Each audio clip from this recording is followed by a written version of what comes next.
Penerapan tatanan Bali era baru diyakini akan memberikan pengaruh yang positif bagi sektor ekonomi ke depannya.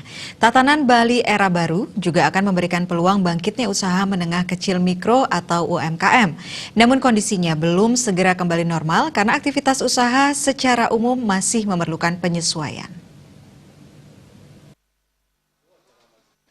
Deputi Kepala Kantor Perwakilan Bank Indonesia Sabto Widiatmiko melihat UMKM di Bali saat ini sedang masuk tahap bertahan dengan kendala yang ada di masa pandemi COVID-19, terutama aspek penjualan, penghasilan yang diperoleh hanya cukup untuk menutupi biaya operasional minimal sehari-hari, tidak cukup untuk membayar cicilan dan menggaji karyawan secara penuh. Jika dilihat dari data Dinas Koperasi dan UMKM Provinsi Bali, per akhir 2018 terdapat 326.000 UMKM di Bali. Ada kenaikan 10%. Saat ini terdapat sekitar 360.000 UMKM. Menurutnya, pelaku UMKM terutama sebagai konsumen banyak berasal dari UMKM, sehingga kontribusi mereka pada perekonomian Bali cukup besar. UMKM yang kuat selama ini adalah sektor pariwisata, perdagangan, dan kuliner atau restoran. UMKM mendapatkan restrukturisasi dari perbankan, namun masih diprediksi rasio kredit bermasalah atau non-performing loan (NPL) UMKM ini tinggi. Sabto Widiatmiko menjelaskan, hal itu bisa terjadi karena tidak semua UMKM berminat menggunakan program restrukturisasi. Tidak semua debitur yang mengajukan program restrukturisasi mendapatkan persetujuan karena ada asesmen. Asesmen antara lain, apakah debitur tersebut termasuk yang terdampak langsung atau tidak langsung